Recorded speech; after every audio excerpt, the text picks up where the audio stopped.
चोर को 2 घंटे के अंदर चोरी करना है, तो कौन से घर में चोरी करेगा? जिसमें 10 लाख रुपए होगा या जिसमें 1 लाख रुपए होगा? कहां करेगा? 10 लाख। चोर को एक घर कब्जा करना है, 100 गज का प्लॉट कब्जा करेगा या 500 गज का प्लॉट कब्जा करेगा? ये डिफेंस कॉलोनी वाले ग्रेटर कैलाश वाले अच्छी तरीके समझ लें, ये बसंत कुंज बसंत विहार वाले समझ लें, ये द्वारका और पीतमपुरा रोहिणी वाले समझ लें। एक वीडियो आया था अभी कुछ दिन पहले, 17वां बच्चा की डिलीवरी थी, 17वें बच्चे की पंजाब में। गवर्नमेंट डॉक्टर ने बोला, अरे तेरे 17 बच्चे हो गए, क्या करेगी? कहां है तेरा हस्बैंड? बुला।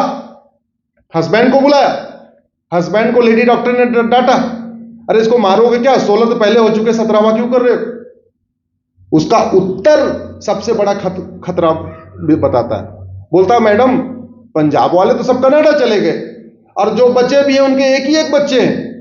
कोठियां आप कितनी बड़ी बड़ी, आपके घर में रहेगा कौन? हमारे बच्चे तो रहेंगे।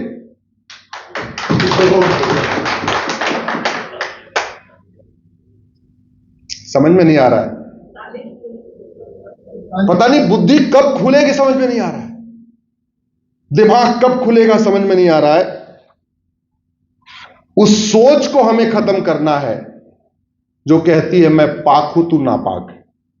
लेकिन वो सोच को खत्म करने के लिए आपको शक्ति चाहिए। आपके पास आर्थिक शक्ति भी होनी चाहिए, सामाजिक शक्ति भी होनी चाहिए और राजनीतिक शक्ति भी होनी चाहिए। तीनों शक्ति में कोई एक शक्ति अगर नहीं रहेगी तो ये सोच खत्म नहीं कर पाएगी। अच्छा, अब मतलब गजब का वो चल रहा है, हिंदू हो चाहे मुस्लिम, चाहे पारसी हो या ईसाई, आंख कितनी होती है? हिंदू हो मुस्लिम पारसी ईसाई, पैर कितने होते हैं? भगवान ने सबको 2 ही 2 दिया, आंख भी 2 सबको दिया, पैर 2 सबको दिया, नाक में 2 ही होल किया सबके, ठीक है, सब कुछ बराबर है। तो यानी सब बराबर है। अगर ऊपर वाले को भेदभाव करना होता तो कुछ तो करता डिफरेंस। पेट में 9 ही महीने रहते हैं, वो हिंदू हो चाहे मुस्लिम, चाहे पारसी हो चाहे ईसाई, पेट में कोई भेदभाव है क्या? टाइम में कोई भेदभाव है क्या? नहीं। लड़का हो या लड़की, मां के पेट में 9 ही महीने रहते हैं, यानी ऊपर वाले ने लड़के लड़की में कोई भेदभाव नहीं किया। ऊपर वाले ने ब्राह्मण क्षत्रिय वैश्य दलित में कोई भेदभाव नहीं किया। वही शरीर, उतने अंग और उतना ही टाइम, 9 महीने का। ऊपर वाले ने पंथ के आधार पर कोई भेदभाव नहीं किया, सब कुछ वैसा ही। ऊपर वाले ने क्षेत्र के आधार पर कोई भेदभाव नहीं किया, वो चाहे सीरिया वाला हो, चाहे सोमालिया वाला हो, चाहे श्रीनगर वाला हो। मां के पेट में 9 महीने, हाथ 2, पैर 2, आंख 2, नाक में 2 छेद। और फिर अगर कोई ये कहता हो कि मैं पाक हूं, तुम नापाक हो, वो धर्मी है या विधर्मी है? जोर से बोलिए जरा, वो धर्मी है या विधर्मी? सच्चाई तो यह है जो ऊपर वाले के सिस्टम में छेड़छाड़ कर रहा है वो विधर्मी है। जो भगवान ने शरीर दिया, जो उसमें काट छांट कर रहा हो, वो विधर्मी है कि नहीं? हम लोग तो वही एज इट इज हैं जैसे ऊपर वाले ने दिया, कोई भेदभाव नहीं, और हम सबको बराबर मानते हैं। वसुधैव कुटुंबकम की बात हम तो करते हैं, हम तो नारी तू नारायणी की बात करते हैं, यत नारस्तु पूज्यते रमन्ते तत्र देवता की बात करते हैं, हम तो सर्व मंगल मांगल्य शिवे सर्वासाधि की बात करते हैं। हमने आज तक कभी कहा कि हिंदुओं की जय हो? बोला क्या? हम कहते हैं धर्म की जय हो। हमने कभी कहा गैर हिंदुओं का नाश हो? हम कहते हैं अधर्म का नाश। हमने कभी कहा केवल हिंदुओं में सद्भावना हो? हम कहते हैं प्राणियों में सद्भावना, प्राणी में सब आ गए। हमने कभी कहा कि केवल हिंदुस्तान का कल्याण हो? क्या कहा? विश्व का कल्याण। इतनी अच्छी सोच रखने वालों को अगर कोई कन्वर्ट करके विदेशी पंथ में ले जा रहा है, ऐसे पंथ में ले जा रहा है जहां ऊंच नीच का भेदभाव है, जहां महिलाओं को कोई सम्मान नहीं है, तो ये देशद्रोह हुआ कि नहीं हुआ? जोर से बोलिए जरा, ये देशद्रोह हुआ कि नहीं? एक चीज याद रखिएगा, मुगल यहां सत्ता के लिए नहीं आए थे। मुगल केवल और केवल इस्लाम को फैलाने आए थे। अंग्रेज सत्ता के लिए नहीं आए थे, अंग्रेज केवल और केवल क्रिश्चियनिटी फैलाने आए थे। ये तो झूठ पढ़ाया जाता था मुगल सत्ता के लिए, अंग्रेज सत्ता के लिए। वो मुगलिया सोच खत्म हुई क्या? वो बाबर की सोच खत्म हुई क्या? वो तुगलक की सोच खत्म हुई क्या? वो गजनी गोरी की सोच खत्म हुई क्या? नहीं। क्यों नहीं खत्म हुई? क्योंकि जहां से वो सोच निकलती है वो स्कूल आज भी चल रहा है। और वो स्कूल किसके नाम पे चल रहा है? माइनॉरिटी के नाम पे। और माइनॉरिटी के नाम पे क्यों चल रहा है? क्योंकि भारत के संविधान में एक जगह माइनॉरिटी लिखा तो है, लेकिन माइनॉरिटी कौन है ये आज तक डिफाइन ही नहीं किया गया, परिभाषित नहीं किया गया।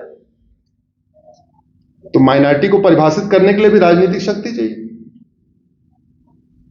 तो लेकिन सबको अगर बताएं समस्या जड़ क्या है, मूल कारण क्या है, समाधान क्या है, तो रास्ता निकलेगा।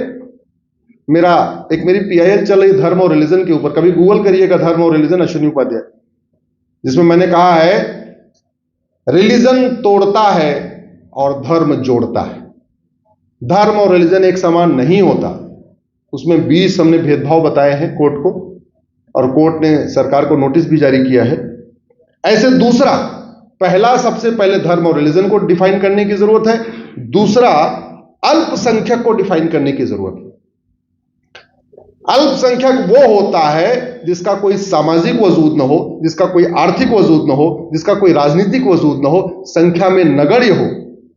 और यूएन की एक और डिफिनेशन है, वो कहती है अल्पसंख्यक वो होता है जिसने कभी शासन ही न किया हो।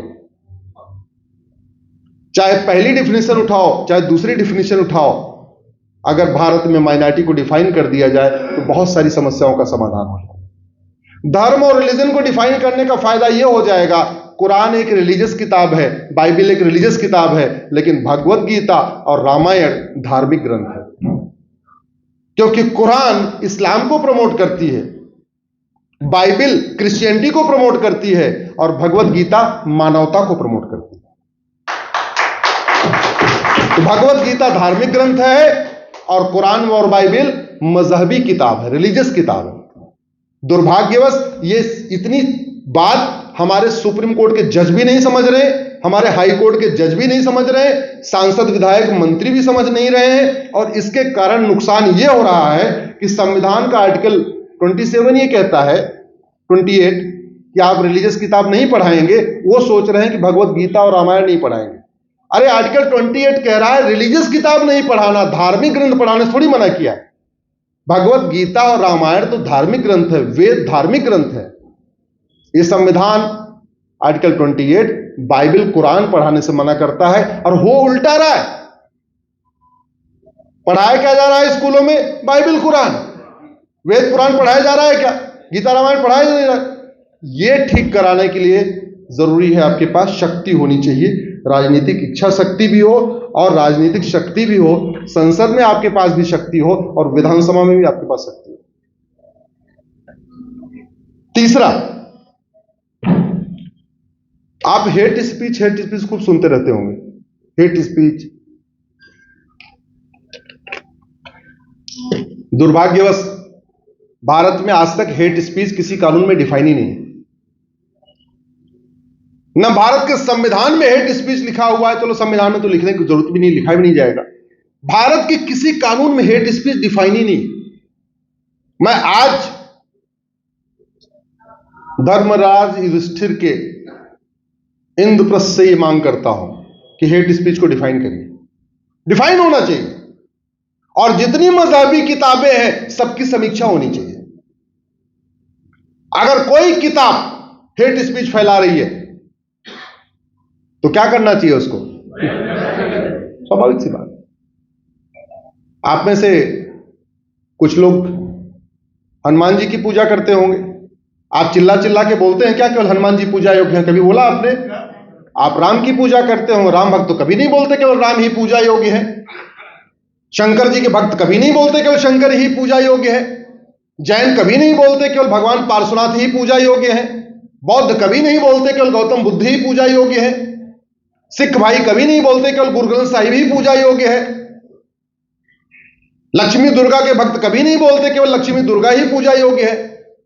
लेकिन दूसरी तरफ लाउड स्पीकर से चिल्ला चिल्ला के 5 बार कहा जाता है हम जिसकी पूजा करते हैं, हम जिसकी इबादत करते हैं, वही पूजा योग्य है। इसका मतलब इनडायरेक्टली यह कहा जा रहा है तुम्हारे राम, विष्णु, शंकर, हनुमान, दुर्गा, लक्ष्मी, सरस्वती, भगवान महावीर, भगवान बुद्ध, ये कोई भी पूजा योग्य नहीं, ये कहा जा रहा है। इससे बड़ी हेट स्पीच कुछ हो सकती है क्या? ये हेट स्पीच है कि नहीं है? लेकिन मुकदमा इसलिए नहीं हो पा रहा है क्योंकि हेट स्पीच डिफाइन ही नहीं है। मेरा यह मानना है अगर ढोल, गंवार, शूद्र, पशु, नारी पे सार्वजनिक चर्चा हो सकती है और होना भी चाहिए, वेदों की ऋचाओं पे चर्चा हो सकती है, रामचरितमानस की चौपाइयों पे चर्चा हो सकती है, तो बाकी मजहबी किताबों में जो कुछ लिखा है उस पर सार्वजनिक चर्चा क्यों नहीं होनी चाहिए? होनी चाहिए कि नहीं होनी चाहिए? तो शुरू करना चाहिए, मांग करना चाहिए, होनी चाहिए। यही काम तो बुद्धिजीवियों को करना है, आप लोगों को यही काम करना है। इसलिए कह रहा हूं 5-5 हजार फेसबुक फ्रेंड बनाइए, सही बात जन जन तक पहुंचाइए। नहीं तो हम आए, बोले, आपने सुना, आप भी गप पकड़ के अपने अंदर रह के छोड़ दिया, तो फायदा क्या हुआ मेरे बोले? जो बात मैं कह रहा हूं आपको, मेरी जो बात ठीक नहीं लग रही है छोड़ दीजिए, और मैं कह रहा हूं जो मेरी बात ठीक नहीं उसका विरोध करिए, मैं तो इतना भी कह रहा हूं। लेकिन जो बात मेरी ठीक लग रही है उसको 5,000 लोगों तक फैलाइए। तो ये वीडियो जैसे आपके पास पहुंचे, आपने सुना, आपने डाल दिया अपने फेसबुक, 5,000 लोगों तक पहुंच गया। कितने दुख की बात है। दिल्ली को बसाया किसने? धर्मराज युधिष्ठिर ने। दिल्ली में युधिष्ठिर रोड है क्या? जोर से बोलिए। भीम रोड है, नकुल रोड है, सहदेव रोड है, कुंती रोड है, माद्री रोड है, अभिमन्यु रोड है? नहीं।